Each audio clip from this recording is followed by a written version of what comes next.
వి gold trusted gold buyers తాకట్టులో ఉన్న బంగారాన్ని విడిపించి ఈ రోజు ఉన్న మార్కెట్ ధరకే కొనబడును. మరిన్ని వివరాలకు సంప్రదించండి 77107720. మాదాపూర్లోని మరో ఐటీ కంపెనీ బోర్డు తిప్పేసింది. ఉద్యోగాలు ఇస్తానంటూ ఇటు ఉద్యోగుల నుంచి దాదాపు లక్షల రూపాయలు తీసుకొని అనంతరం వాళ్ళని మోసం చేసింది. ప్రస్తుతం అంతపాటు బాధితున్నారు, వారితో మాట్లాడదాం. ఏ కంపెనీ అసలు ఎంత తీసుకున్నది? ఎన్ఎస్ఎన్ ఇన్ఫోటెక్కి యాక్చువల్గా 2 మెంబర్స్ని జాయిన్ చేసుకున్నారు. దాంట్లో ఒక్కొక్కరి దగ్గర నుంచి 2-2.5 లక్షల దాకా తీసుకుని మా దగ్గర నుంచి డబ్బులు తిరిగి చెల్లిస్తామని చెప్పి నెల రోజుల నుంచి అదిగో ఇదిగో అని చెప్పి 2 నెంబర్లు ఇచ్చారు. వాట్సాప్లోనేమో మెసేజ్లు పెడుతుంటేనేమో రిప్లై లేదు, పర్సనల్ మెసేజ్ పెడితేనేమో నేను ఇంటర్వ్యూలో ఉన్నాను, నేను మళ్ళీ కాల్ చేస్తానని చెప్పారు. మనీ ఏమో డిసెంబర్ 10th నుంచి 15th వరకు మీకు డబ్బులు రాకపోతే అప్పుడు చెప్పండి, మా కంపెనీ అక్కడే స్టిల్ రన్నింగ్లోనే ఉంది, మీ డబ్బులు ఎక్కడికి వెళ్ళవు అని చెప్తా ఉన్నారు. ఇప్పటికీ నమ్మిస్తానే ఉంది మాకు. కంపెనీ ఓపెన్ ఉందా లేకుంటే క్లోజ్ చేశారు? మొత్తం కంపెనీ క్లోజ్ చేసేసారు. లోపలికి వెళ్ళి మేము చెక్ చేసాము. ఈవెన్ దో ల్యాప్టాప్స్, ప్రింటర్స్ ఏమీ లేవు అక్కడ. అది కూడా ఆ వీడియో కూడా నా దగ్గర ఉంది ప్రూఫ్ కింద. ఆ అరుణ అనే ఆమెనే తీసుకెళ్ళింది అక్కడ నుంచి. మాకు ఏదైతే నమ్మించి చెప్పిందో ఆ తర్వాత ఒక 10 రోజుల తర్వాత ఇదంతా జరిగిపోయింది. మొత్తం ఎంత మంది విక్టిమ్స్ ఉంటారు? నా సైడ్ నుంచి అయితే 2 మెంబర్స్, మొత్తం ఓవరాల్ అయితే 400 మెంబర్స్ దాకా ఉన్నారు దీంట్లో. సో ఏమైనా సాలరీ ఇచ్చారా మొదట్లో? మాకు సాలరీస్ కూడా ఏం పడలేదు. స్టైఫండ్ మోడ్ కింద 10,000 20,000 అలా పడినాయి. స్టైఫండ్ కూడా ఏం రాలేదు. వేరే వాళ్ళకి వచ్చినాయి. అంటే అసలు వాళ్ళు ఎలా అప్రోచ్ అయ్యారు ఏంటి?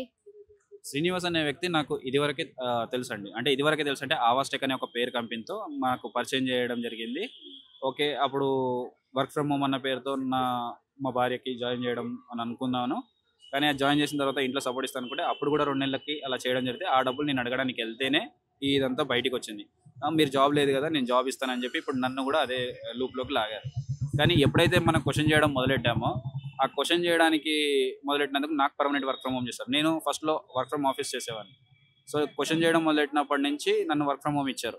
వర్క్ ఫ్రమ్ హోమ్ ఇవ్వడమే కాకుండా ఎప్పుడైతే క్వశ్చన్ చేస్తున్నామని తెలిసిందో వాళ్ళు నా పైన ల్యాప్టాప్లు తీసుకెళ్ళాడు అని ఒక క్రిమినల్ కేసు పెట్టి నన్ను లూప్ చేస్తాను, అసలు లైఫే లేకుండా చేస్తాను అని ఒక థ్రెటన్ కాల్స్ కూడా ఇవ్వడం జరిగింది కొన్ని. ఎవరు ఇది? స్వామి నాయుడు అండ్ శ్రీనివాస్. దీనికి ఎవిడెన్సెస్ కూడా మా దగ్గర ఉన్నాయి, వాయిస్ రికార్డింగ్స్ కొన్ని. అండ్ ఇంకొక విషయం ఏంటంటే రామ్ అనే వ్యక్తి గురించి, ఇప్పుడు నా గురించి కాకుండా ఇది ఫస్ట్ లేవనెత్తింది రామ్ అనే వ్యక్తి. తను లేబర్ కమిషన్లో పిటిషన్ వేయడం జరిగింది. వేసిన తర్వాత అక్కడికి మేము వెళ్ళినప్పుడు వీళ్ళకు ఏంటంటే కంప్లైంట్ చేస్తున్నామని తెలియకుండా ఫస్ట్ కంప్లైంట్ అప్పుడు హీరింగ్కి వెళ్ళినప్పుడు వాళ్ళు ఎన్ని రోజులైనా తిరగనివ్వండి, వాళ్ళ కాళ్ళకి చెప్పులు అరిగేలాగా తిరగనివ్వండి, ₹1 రాదు అని చెప్పారు. నెక్స్ట్ హీరింగ్కి వెళ్ళినప్పుడు ఈ హెచ్ఆర్ అనే అమ్మాయిని వెంట పెట్టుకొచ్చి హరాస్మెంట్ కేసు పెట్టిద్దామని తీసుకొచ్చారు. ఎక్కడ?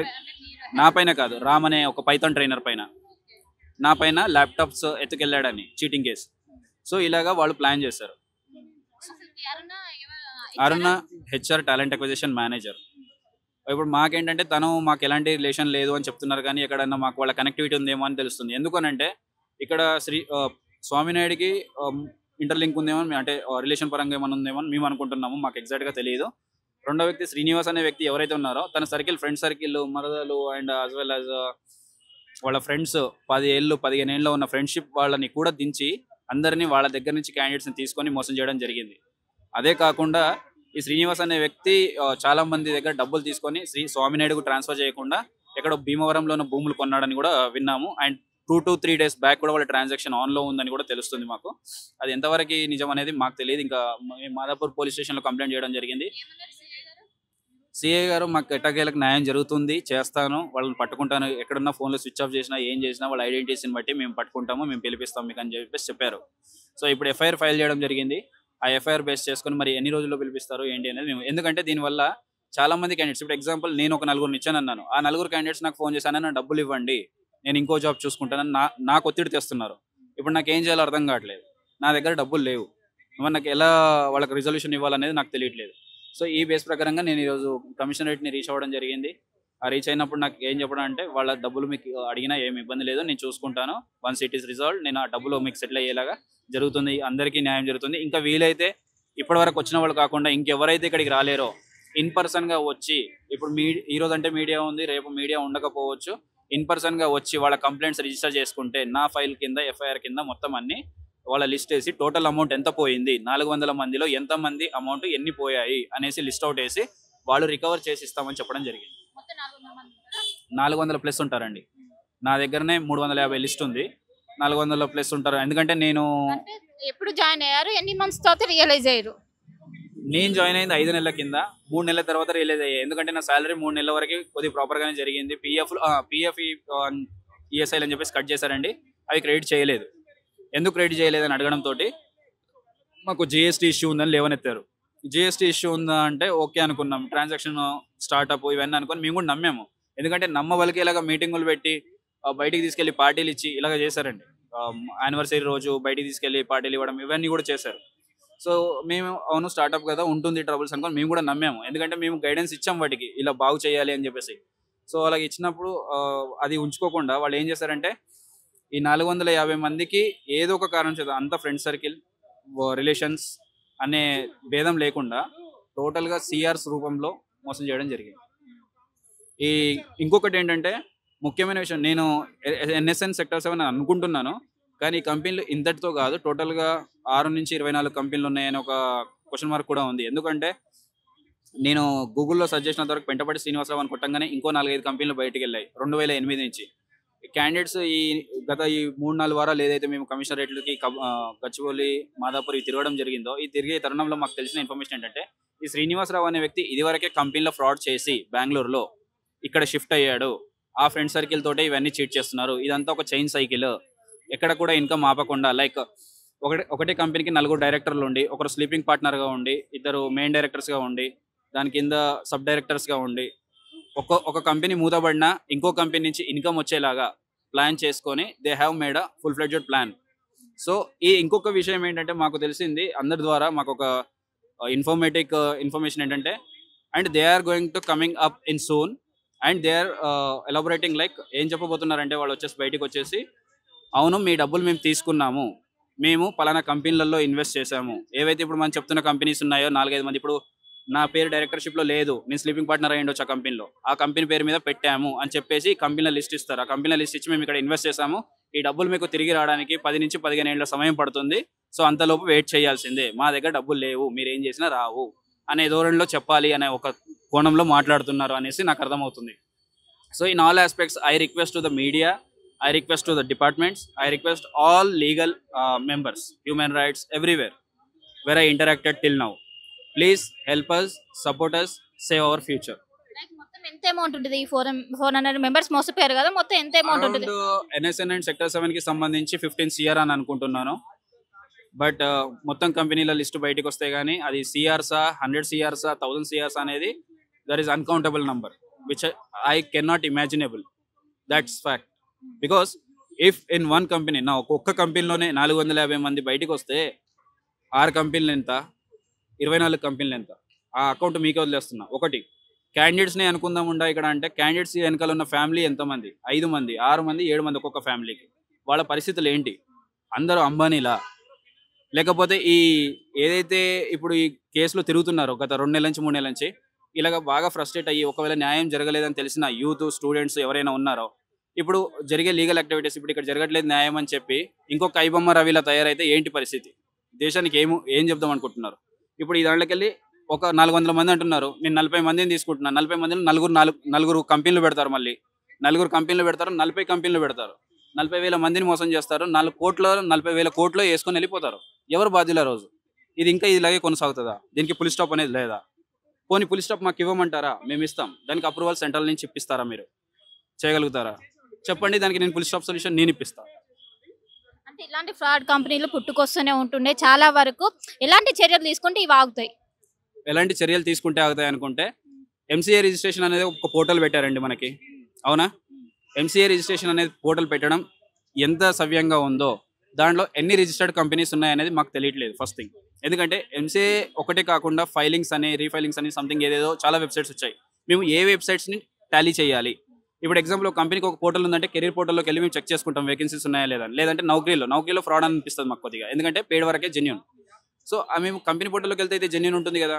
అలాగే ఒక MCA పోర్టల్ ఇది క్లియరెన్స్, ఈ కంపెనీస్ మాత్రమే లీగల్ అని చెప్పండి. కానీ లీగల్ అని చెప్పినా దానికి ప్రాజెక్ట్స్ ఉన్నాయని మాకు ఎలా తెలుస్తుంది? మేము ప్రాజెక్ట్స్ ఉన్నాయని జాయిన్ అవ్వాలా, లేవని జాయిన్ అవ్వాలా, మాకు ఎలా తెలుస్తుంది? So for that is the reason మా ఐటీ టెక్నాలజీ ప్రకారంగా మేము ఒక ఆలోచన ధోరణిలో మేమందరం స్టూడెంట్స్ కలిసి ఒక ఆలోచన పెట్టుకున్నాం. ఒక అప్లికేషన్ అనేది జనరేట్ అవుతుంది. దానికి మీకు ఏమైనా సొల్యూషన్స్ కావాలి అంటే మేము దానికి క్లియర్ డిస్క్రిప్షన్ ఇన్ బ్రీఫ్ మేము ఇస్తాం. మాకు సెంట్రల్ నుంచి అప్రూవల్స్ మీరు ఎవరైనా సపోర్ట్ చేసి ఇప్పించగలిగితే zero fraud employment which is harassment అవ్వనివ్వండి, సాలరీస్ అవ్వనివ్వండి, and it will help in the vendorship as well. మీరు ఇప్పుడు కంపెనీ ఇంకొకరు క్లయింట్ వాళ్ళు మీకు బడ్జెట్ ఇచ్చారు, మీరు వర్క్ చేశారు, కానీ బిల్లింగ్ ఆపేసినా దానికి సొల్యూషన్ వస్తుంది. మన కమిషనరేట్లో వీళ్ళందరి అప్రూవల్స్ త్రూనే అది మాకు జరగాలి. ఎందుకంటే ఇది ఒక కమిషన్ ఇన్స్టెంట్ జస్టిస్ కోసం ఒక చెక్ లిస్ట్ తీసుకొని మీ దగ్గరకు వచ్చేస్తుంది. ఆ చెక్ లిస్ట్లో ఉన్న దాంట్లో ఏదైనా ఫ్రాడ్, ఎందుకంటే they are need to be submitted everything whatever the agreement they have made for the client and students everyone. They need to be update on the back and data where our application is installed. అక్కడి నుంచి ఆ check list ప్రకారంగా మేము check చేయడానికి రావడం జరుగుతుంది. దాని ప్రకారంగా based on that we need to know what is what correct అనేది, ఎంతమంది వర్క్ చేశారు, ఎన్ని వర్క్ చేశారు, ఆ లిస్ట్ బేస్ ప్రకారంగా ఇవ్వడం జరుగుతుంది. న్యాయం కూర్చేలాగా ఇన్స్టెంట్స్గా. ఎందుకంటే ఇప్పుడు ఇక్కడికి నేను ఈరోజు సైబర్ క్రైమ్కి రీచ్ అవ్వడం జరిగింది. యాక్చువల్గా పేమెంట్స్ ఇష్యూ అని చెప్పి లేబర్ కమిషన్కి రీచ్ అవ్వడం జరిగింది. పిఎఫ్ ఇష్యూ అని చెప్పేసి పిఎఫ్ ఆఫీస్కి రీచ్ అవ్వడం జరిగింది. ఇన్ని ఆఫీసులు నేను ఎందుకు రీచ్ అవ్వాలి? నేను ఒక మెంబర్ని అక్కడికి వెళ్ళేసరికి ఒక లంసమ్ అమౌంట్ కావాలి, లంసమ్ అమౌంట్ అయితేనే మీకు న్యాయం జరుగుతుంది అంటారు. అదే లంసమ్ అమౌంట్ ఒక వ్యక్తి ఇచ్చేవాడైతే ఈరోజు ఎందుకు హైడ్ అవుతాడని నా క్వశ్చన్. ఒక వ్యక్తి కంటే సెటిల్మెంట్ జరుగుతుంది. ఇప్పుడు ఇన్ఫ్లుయెన్స్ ఉన్న వాళ్ళు బ్యాక్ అండ్ త్రూగా సెటిల్మెంట్ చేసుకుంటారు. అది నేనైనా అయ్యి ఉండొచ్చు, రేపు ఇంకొకరైనా అయ్యి ఉండొచ్చు. మరి ఈరోజు మాకు ఎందుకు జరగట్లేదు? అది మాకని కాదు, రేపు ఇంకా చాలా మంది విద్యార్థులు కూడా అదే విద్యార్థులు నన్ను associates who is having 8-10 years of experience still going under back door. Back door అనే ఆప్షన్ ఏంటి? బ్యాక్ డోర్ అనే ఆప్షన్ ఎందుకు వస్తుంది? ఫస్ట్ క్వశ్చన్ నాకు. ఈ బ్యాక్ డోర్ని ముగించే ఆప్షన్ ఏదైనా ఉందా? నా దగ్గర ఉంది, కావాలంటే ఇంటరాక్ట్ అవ్వండి, నేను చెప్తాను. మొత్తం మీద ఇటు మాదాపూర్కు చెందినటువంటి ఐటీ కంపెనీ ఒక్కసారిగా బోర్డు తిప్పేయడంతో 400 మంది ఎంప్లాయీస్ రోడ్డు మీద పడ్డారు. ఖచ్చితంగా వాళ్ళు న్యాయం చేయాలి. ప్రతి 400 మంది ఎంప్లాయీస్ ఒక్కొక్కరి దగ్గర 3 నుండి 4 లక్షల వరకు వసూలు చేశారు. దీనివల్ల మేము రోడ్డును పడ్డాం, ఖచ్చితంగా న్యాయం జరగాలంటూ కూడా ఒకవైపు ఆర్టీవీని బాధితులు ఆశ్రయించారు. కెనపర్సన్ కోటితో కలిసి శిల్ప, ఆర్టీవీ, హైదరాబాద్. నేను ఇక్కడ ఎన్ఎస్ఎన్ అండ్ సెక్టర్ 7 అనే ఒక కంపెనీలో జాయిన్ అవ్వడం జరిగింది. యాజ్ అ సాఫ్ట్వేర్ టెస్టర్ కింద నన్ను సైబర్ సెక్యూరిటీ ట్రైనర్ కింద నన్ను హైర్ చేసుకోవడం జరిగింది. కానీ మాకు ఏం చెప్పి తీసుకున్నారంటే, తెలంగాణ పోలీస్ డిపార్ట్మెంట్ ప్రాజెక్ట్ ఒకటి ఉంది మాకు, మీరు దానికి క్యాండిడేట్స్ని ట్రైన్ చేయాలి. మేము బయట ఇన్స్టిట్యూట్ వాళ్ళని ట్రైన్ చేసిన వాళ్ళని మేము తీసుకోలేకపోతున్నాము. సో మన దాంట్లోనే మనం ట్రైన్ చేసి మన దాంట్లోనే ప్లేస్ చేసుకుందాము. 100% job guarantee, training and placement అనే ఒక దాని దూరంలో మనం తీసుకుంటున్నామని చెప్పేసి చెప్పారండి. సో నేను దాని తర్వాత ఖాళీగా ఉన్నా కాబట్టి నాకు కూడా వాళ్ళు జాబ్ ఇచ్చారని నేను అనుకున్నాను. జాబ్ తీసుకున్నాక జాబ్ జాయిన్ అయిన కొన్ని రోజులకి వాళ్ళు ఏం చెప్పారంటే, మీ దగ్గర కూడా ఎవరైనా క్యాండిడేట్స్ ఉంటే రెఫర్ చేయండి, మన స్టార్ట్అప్ కంపెనీ మంచి బిల్డ్ అవుతుంది, అది ఇది అని చెప్పి చాలా మోటివేట్ చేశారు అందరినీ. అప్పటికి ఎక్కడెక్కడ ఎర్రర్స్ ఉన్నాయో మేము కూడా క్లియర్ చేస్తున్నాము, మేము రెక్టిఫై చేస్తున్నాం అని చెప్పేసి వాళ్ళు కూడా కొన్ని యాక్టివిటీస్ చేయడం జరిగింది. దానివల్ల మేము నమ్మి నేను ఒక 4 క్యాండిడేట్స్ని ఇవ్వడం జరిగింది. ఆ 4 ఆ విధంగా ఇంకా వాళ్ళు కాకుండా చాలామంది, ఒక వ్యక్తి వెంకటేష్ గౌడ్ అని 150 ప్రొఫైళ్ళు, అండ్ చరణ్ అనే ఒక వ్యక్తి 67 ప్రొఫైళ్ళు, వేరే తన పేరు శివ అని చెప్పేసి వీళ్ళు 5 ప్రొఫైళ్ళు 6 ప్రొఫైళ్ళు, ఒక్కొక్క వ్యక్తిగా చాలా మంది దగ్గర చాలా ప్రొఫైళ్ళు తీసుకోవడం జరిగింది. ఒక్క ప్రొఫైల్కి 2 లక్షల నుంచి 3.5 లక్షలు 4 లక్షల దాకా ఛార్జ్ చేయడం జరిగింది. ఇది బ్యాక్గ్రౌండ్ వల్ల లేదా ట్రైనింగ్ అండ్ ప్లేస్మెంట్ అని చెప్పాలో నాకు అర్థం కాదు. కానీ ముఖ్యంగా అందరికీ చెప్పిన పేరు ఏంటంటే, Telangana police department police department యొక్క ప్రాజెక్ట్ ఉంది అని చెప్పేసి హైర్ చేసుకోవడం జరిగింది. జరిగిన తర్వాత ఎప్పుడైతే 3 నెలల ట్రైనింగ్ నేను కంప్లీట్ చేయడం జరిగిందో, ఆ రోజు నాకేమన్నారు, స్టైఫండ్ మోడ్ కింద 30,000 అన్నారు. ఆ తర్వాత 50,000 అని చెప్పడం జరిగింది. 50,000 ఓకే అనుకున్నాను. అప్పటికి ఓకే అనుకుని 50,000 ఏదైతే 4 నెలలు వచ్చిన తర్వాత అడగడానికి వెళ్తే, నేను మీ పర్ఫార్మెన్స్ క్యాలిక్యులేట్ చేయాలన్నా. ఏం పర్ఫార్మెన్స్ అని అడిగాను. వాళ్ళకు ఏం పర్ఫార్మెన్స్ అంటే దాంట్లో ఎలాంటివి చెప్పడానికి లేదు, మేము డిస్కస్ చేసి చెప్తాం మేనేజ్మెంట్ అన్నారు. మీరే కదా మేనేజ్మెంట్ సిఓఓ, మీరే కదా చెప్పాల్సింది, మరి ఏంటి అంటే చెప్పలేదండి. సో మేము తర్వాత మాట్లాడతాం మీతో అని చెప్పారు. మీరు ఆర్గ్యుమెంట్ చేయకండి, మీకు ప్రాజెక్టే కదా కావాలి. మండే రోజు నేను ఫ్రైడే రోజు మాట్లాడిన వాళ్ళతో మండే రోజు మీకు ప్రాజెక్ట్ వస్తుందని చెప్పేసి నన్ను పంపించేశారు ఆఫీస్ నుంచి. Workafella office which is beside of Google. నన్ను పంపించేశారు. పంపించాక నేను వెళ్ళిపోయాక మండే రోజు నా పర్మిషన్ లేకుండా, నాకు తెలియకుండా, నాకు లింక్ పంపకుండా వేరే అందరికీ లింక్ పంపించారు సైబర్ సెక్యూరిటీ టీమ్కి. దాంట్లో జాయిన్ అయ్యేసి ఎవరు శ్రీనివాసరావు, పెంటపల్లి శ్రీనివాసరావు అనే వ్యక్తి జాయిన్ అయ్యేసి, మీకు ప్రాజెక్ట్ ఉంది, మీకు క్లయింట్ని అసైన్ చేస్తా అని చెప్పేసి నాకు మళ్ళీ ఇంకొక ట్రైనర్కి అసైన్ చేసి తనని క్లయింట్గా ఇంట్రడ్యూస్ చేయడం జరిగింది. నేను ముందు చేసి ఆల్రెడీ కొందరు క్యాండిడేట్స్ కూడా చెప్పడం జరిగింది. ఆ విషయాన్ని నేను ఆ క్యాండిడేట్స్కి ఏం చెప్పానంటే, మీరు క్లయింట్ ఇచ్చానన్నారు కదా, ఆ వ్యక్తిని అడగండి, క్లయింట్ నేమ్ ఏంటి, క్లయింట్ లొకేషన్ ఏంటి, క్లయింట్ ప్రాజెక్ట్ ఏంటని అడగండి అని అడిగాను. సో టైంకి వచ్చేసరికి క్లయింట్ ప్రాజెక్ట్ ఏంటో వాళ్ళకు కూడా తెలియదు. వాళ్ళు మళ్ళీ కూడా కేటీ అన్న పేరుతో ప్రాజెక్ట్ కేటీ అన్న పేరుతో మొదలెట్టారు. ఏం చెప్తున్నారంటే విఏపీటీ అనేది ఇంకొక సబ్జెక్ట్, నేను నేర్పించింది ఎస్ఓసి అనేది. సో ఇక్కడ సబ్జెక్టు డిఫర్ అవుతుంది. నేను నేర్పించింది అంటే వాళ్ళు ఇస్తుంది ఏంటి, మీరు అదే అడగండి, మా సార్కి చెప్పలేదు, మీకు వేరే చెప్పారు, మాకు అది ఇవ్వండి అని అంటే అప్పటికి గొడవలు అయిపోయి, లేదు అతని తీసేసాము, తను ఆర్గ్యుమెంట్ చేస్తున్నాడు, రిజైన్ పెట్టాడు అని చెప్పేసి ఫాల్స్ నెగిటివ్ పోర్ట్రేట్ చేశారు. అది కాకుండా నేను ఇలా పోర్ట్రేట్ చేశారని చెప్పి నేను ఒక మాటలొద్దు, మెయిల్ ప్రూఫ్లు కావాలని చెప్పేసి మెయిల్స్ డ్రాప్ చేశాను. మెయిల్స్ డ్రాప్ చేసినప్పుడు ఏమైందంటే మెయిల్స్లో ఒక్కదానికి రిప్లై లేదు. వన్ ఫైన్ డే వాట్సాప్లో మెసేజ్ పెట్టినట్టు సిఓఓ ఏం చేశారంటే, ఇంకొకటి అటెండెన్స్ లేదని చెప్పేసి నాకు సాలరీ తక్కువ వేశానని చెప్తున్నారు. అటెండెన్స్ ఎందుకు లేదు, నా ట్రాకింగ్ వేరే ఉంది, అటెండెన్స్ మీ ట్రాకింగ్ ఉంది కదా, మీ ట్రాకింగ్ షేర్ చేయండి అని అడిగా. ఎవరిని, అరుణ అండ్ రవితేజ అని హెచ్ఆర్ మేనేజ్మెంట్ వీళ్ళని అడిగినప్పుడు అది మేము హైయర్ అఫీషియల్స్కి పంపాక ఆ డేటా మా దగ్గర డిలీట్ అవుతుంది అన్నారు. నేను ఇప్పటివరకు ఏ కంపెనీలో డేటా డిలీట్ అవుతుంది అనేది వినలేదు, which is active employee. CA గారు ఒక్కొక్కరికి ఇచ్చారండి, మీడియేటర్స్ కూడా ఉన్న దీంట్లో ఒక్కొక్కరికి ఇచ్చారు. ఇవ్వడంలో ఏంటంటే 2 లక్షల నుంచి 3.5 లక్షల నుంచి 4 లక్షల దాకా ఇచ్చారు. అందులో ముఖ్యంగా హైర్ ఎవరు తీసుకున్నారు అని అంటే శ్రీనివాస్ అనే ఒక వ్యక్తి, పెంటపాటి శ్రీనివాసరావు అనే వ్యక్తి తీసుకోవడం జరిగింది.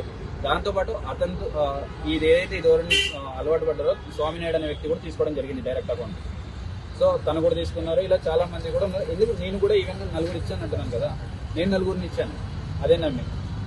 ఇవన్నీ వాళ్ళు చెప్తుంటే కూడా మాకు ఫాల్స్ ఎలిగేషన్ చేస్తున్నామని చెప్పేసి అందరు క్యాండిడేట్స్ దృష్టిలో నేను ఒక ట్రైనర్ని, నన్ను ఏంటంటే చీటింగ్ చేశాడు, ల్యాప్టాప్స్ ఎత్తుకుపోయాడని చెప్పారండి. దానికి ఎవిడెన్స్ ఆ క్యాండిడేట్సే ఉన్నారు నా టీంలో. చేస్తాను అంటే మా డబ్బులు మాకు ఇచ్చి మా సాలరీస్ ఇప్పటివరకు ఉన్న పెండింగ్స్ క్లియర్ చేసేసి కంటిన్యూ చేయండి యాజ్ పర్ ద పిఎఫ్ వాళ్ళు చెప్పిన రికార్డ్స్ ప్రకారంగా. అన్ని జెన్యూన్ గా చేస్తే బాగుంటుంది, మేము కూడా కంటిన్యూ అవుతాం. లేదు అది కాదు అంటారా, మా తీసుకున్న అమౌంట్ మాకు అప్పచెప్పేస్తే మా సాలరీస్ తో పాటు, ఎందుకంటే we have wasted our time more than 4-5 months. ఆ వేస్ట్ అయిన టైం మా సాలరీస్ మాకు ఇచ్చేసి దాంతోపాటు మా ఈ పిల్లలు ఎవరైతే కట్టిన అమౌంట్స్ ఉన్నాయో వాళ్ళ అమౌంట్స్ వాళ్ళకి తిరిగి ఇచ్చేస్తే మేము మా దారి ఇంకేదో చూసుకుంటాం. ఈవినింగ్ 6 o'clock మనకి ఒక ప్రైవేట్ కంపెనీలో జాబ్ ఇప్పిస్తారని మోసం చేసినట్టు కొంతమంది బాధితులు 15 నుంచి 20 మంది వచ్చి కంప్లైంట్ ఇవ్వడం జరిగింది. దాంట్లో ప్రధానంగా కంప్లైంట్ పేరు ప్రభాకర్ రెడ్డి గారు. ఈయన లాస్ట్ 1 year క్రితం ఏదైతే మన ఏరియాలో కానాంపేట దగ్గర గూగుల్ ఆఫీసు పక్కనే ఉన్న NSN Infotech and sector 7 E4E techno solution అనే కంపెనీ ఉంటుంది. దాంట్లో CEO ఎవరైతే ఉన్నారో శ్రీనివాసు, అలాగే డైరెక్టర్ స్వామినాయుడు, హెచ్ఆర్ అరుణ కలిసి వీళ్ళందరి దగ్గర కొంత అమౌంట్ కలెక్ట్ చేసినట్టు తెలిసింది. ఇది జాబ్ ఇప్పిస్తారని డబ్బులు తీసుకోవడం జరిగింది. అలాగే కొంతమందికి జాబ్ ఇచ్చారు. జాబ్ ఇచ్చాక వర్క్ ఫ్రమ్ హోమ్ అని చెప్తారు. తర్వాత వీళ్ళకి శాలరీలు ఇవ్వరు. తర్వాత వీళ్ళందరికీ శాలరీ పడట్లేదని కొన్నిసార్లు అడగడం జరిగింది. దాంట్లో వాళ్ళు థ్రెటన్ చేయడం కూడా జరిగింది వీళ్ళని. ఆ తర్వాత వీళ్ళంతా గ్యాదర్ అయ్యి ఎందుకు ఇలా జరుగుతుందని ఒకసారి ఆఫీస్కి వెళ్ళేటప్పటికి లాస్ట్ 1 month బ్యాక్ ఈ ఆఫీస్ క్లోజ్ చేసి వారు ఖరారయ్యారని తెలిసింది. ఈ 20 రోజుల నుంచి వీళ్ళందరూ గ్యాదర్ చేసుకుని వాళ్ళకి రిటర్న్గా కంప్లైంట్ తీసుకుని మనకు ఇవ్వడం జరిగింది. దీంట్లో దగ్గర బాధితులు మనకు ఇప్పుడు 20 members రావడం జరిగింది. అప్రాక్సిమేట్లీ మనిషికి 2 లక్షలు వేసుకున్న 80 లక్షల నుంచి 90 లక్షల వరకు వీళ్ళు రాసి ఇవ్వడం జరిగింది. అంతేకాకుండా దీంట్లో మనం లోతుగా మళ్ళీ కంప్లైంట్ అడిగితే దగ్గర 300 నుంచి 400 మందిని చీట్ చేసి ఉంటారని చెప్పారు. అలాగే ఈ కేసులో ఇప్పుడు ఈ కేసును మనం రిజిస్ట్రేషన్ చేయడం జరుగుతుంది. ఇన్వెస్టిగేషన్ కూడా స్టార్ట్ చేస్తాము. అయితే నేను చెప్పేది ఏంటంటే ఈ కంపెనీ ద్వారా ఇంకా మోసపోయిన వాళ్ళు ఎవరైనా ఉంటే మన పోలీస్ స్టేషన్కి వచ్చి స్వచ్ఛందంగా వాళ్ళు స్టేట్మెంట్ ఇస్తే వాళ్ళని కూడా యాడ్ చేస్తాము. అలాగే అక్యూజులు ఎవరైతే ఉన్నారో ఈ శ్రీనివాసు, అలాగే ఈ స్వామినాయుడు, అరుణాలను కూడా మనం ట్రేస్అవుట్ చేసి పట్టుకుని ఈ బాధితులకు న్యాయం చేస్తామని మేము అనుకుంటున్నాము. అలాగే ఈ ప్రాపర్టీ వీళ్ళు ఎక్కడ పెట్టారు, ఏ విధంగా దాని నుంచి ఏమన్నా ప్రాపర్టీ కొన్నా కానీ దాన్ని అటాచ్మెంట్ చేసి లీగల్గా బాధితులకు న్యాయం జరిగేలా చూస్తామని ప్రెస్ ద్వారా బాధితులకు హామీ ఇస్తున్నారు. Local to global news at your finger tips. మీ చేతిలో ఒక ఆయుధం. Download Raw TV app. Media legend Ravi Prakash is back.